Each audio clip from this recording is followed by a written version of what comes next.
Now, to finish off our program, we have two wonderful people to honor this evening. Congressman Ron DeSantis is in his second term as a member of the U.S. House of Representatives from Florida.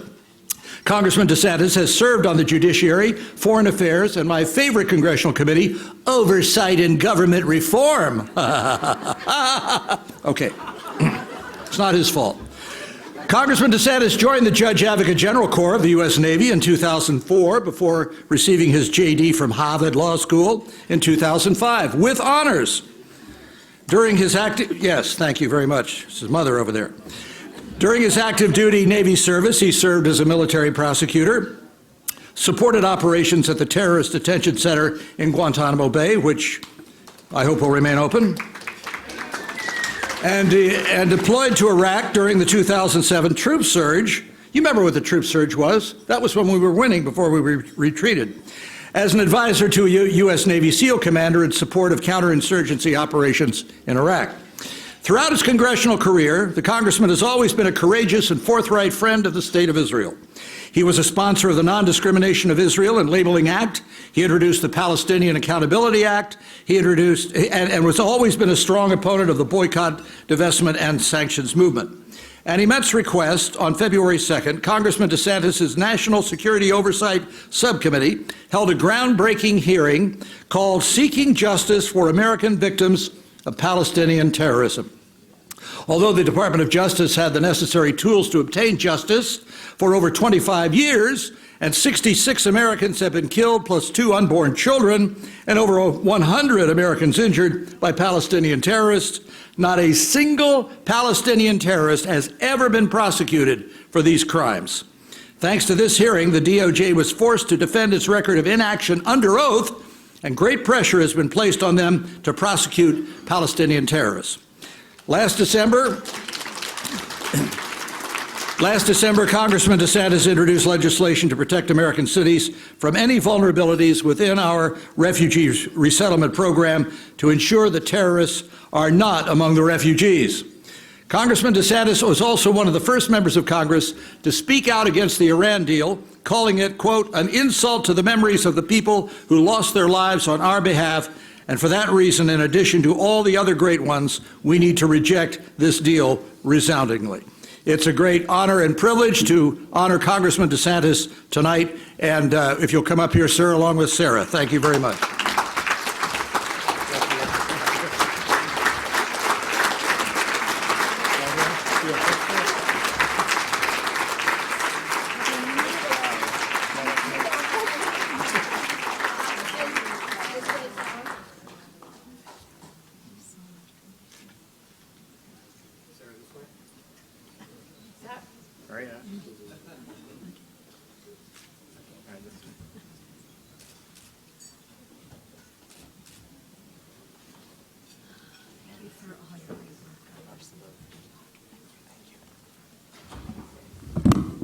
Well, thank you, guys. Good evening. It's great to be here. What an honor. You know, as I was thinking about what to say today, I actually thought back to the beginning of time, and I don't know if this story is true, but supposedly when God was creating the world, he was very excited about the Jewish people being his chosen people, very excited about the land of Israel. And the angel Gabriel said to him, Lord, aren't you being a little kind to the Jewish people, or a little too much there? And he said, wait till you see the neighbors I give them. And I remember that because I think Israel faces a greater array of threats today than any time since the establishment of the modern state almost 70 years ago. If you think about ISIS, which we're very preoccupied with, that may be 5th on the list of an Israeli prime minister. You have Hezbollah, you have Hamas, and of course, you have the world's leading state sponsor of terrorism, the maniacal regime in Iran. And so I think now is a time where we desperately need moral clarity. Now is a time where we have to stand forthrightly and unapologetically behind the state of Israel.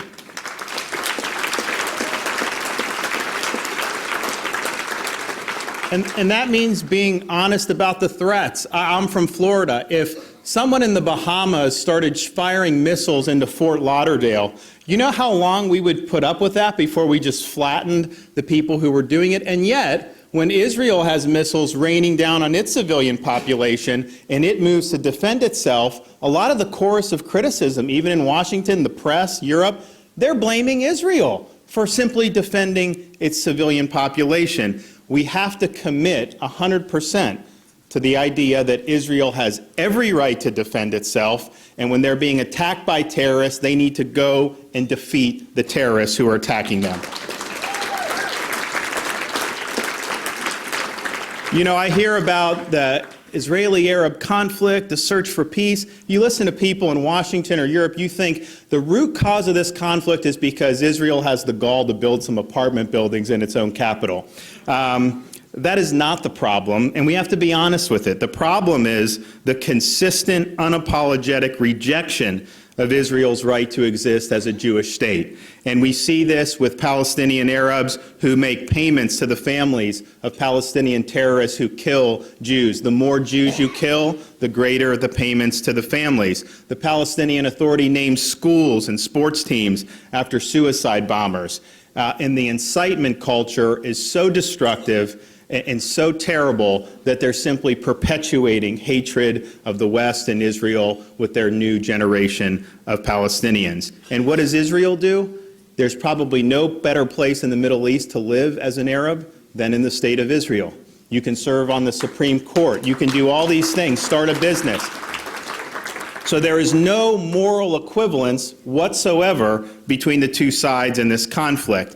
And I think that we need to do a better job of showing solidarity with the state of Israel. One of the best ways we can do it next January is to finally move our embassy from Tel Aviv to Jerusalem. That would not only be good by Israel, but I think that would send a signal to all of our allies throughout the rest of the world that, you know what, we're done with this confusion of where we drag our allies through the mud and we genuflect to our enemies. We're going to stand by our friends, we're going to be firm with our enemies, and that will absolutely lead to a more peaceful world. Professor Dershowitz talked about BDS. I was one of the first ones to hold a hearing about BDS, and here's the BDS is a total fraud. And this little tidbit, I think, encapsulates it. The afternoon we did the BDS hearing, I had a hearing on foreign affairs about the Iran deal. There were all these left-wing protesters at the Iran hearing protesting in favor of us trading with Iran. They wanted to get rid of the sanctions, do business with Iran. Now, I disagree with that, but if that's your position, fine. Well, the same people show up to my hearing about BDS. Now, they're protesting my hearing in favor of boycotting Israel. So they'll trade with Iran, they'll trade with the Sudan, they will trade with anybody except this little tiny country, the world's only Jewish state. That, my friends, is a fraud. That is anti-Semitism, and we need to call BDS out. There should never be any taxpayer funds expended for any institution or organization that singles out Israel for disfavored treatment. And we need to fight. If people are boycotting and they don't want to do business with Israel, then we won't do business with them.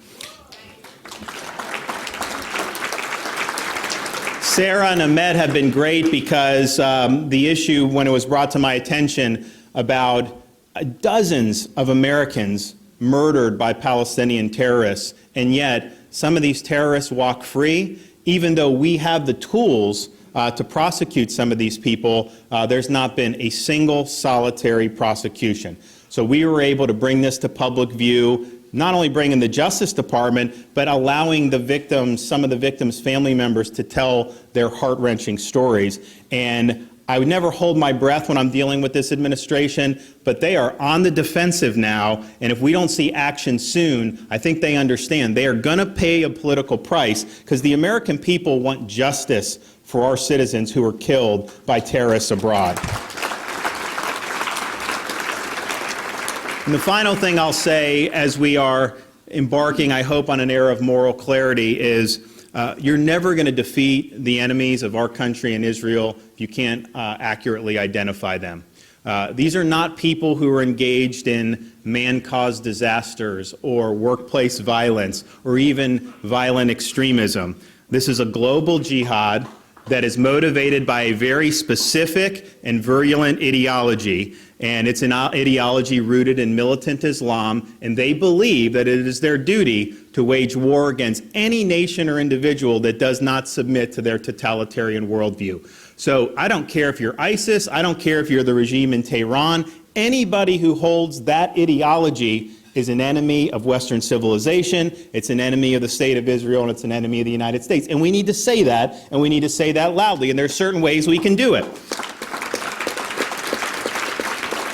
One of the ways, I know Louis Gohmert, I'm working on pushing this through. We've actually got it through a committee, but we need to get it to the full House, and it's very simple. It will finally designate the Muslim Brotherhood as a foreign terrorist organization.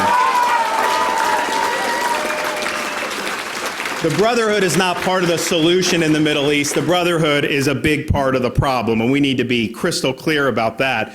The thing is that when you talk about it as a global jihad, people talk about, oh, Iran and ISIS, they don't get along, this is stuff. Look, they both agree there should be a caliphate. They both agree you should have Sharia and a totalitarian society. They both disagree about death to Israel and death to America. They just disagree about who should run the caliphate. But vis-a-vis us, they have basically the same ideology. And so whether you're talking about ISIS or whether you're talking about Iran, the dangers are very, very real and very, very apparent, particularly when you're starting to talk about nuclear weapons and weapons of mass destruction. You know, during the Cold War, we had a doctrine of mutually assured destruction with the Soviet Union because Soviet Union knew they could fire a missile and take out an American city, but they also knew that the United States would respond and kill an equal or maybe more number of Soviets. Now, they were communists, so they were atheists, so they didn't have anywhere to go if they got blown off the face of this earth, so that wasn't very appealing to a lot of them. So it served to kind of keep this in check.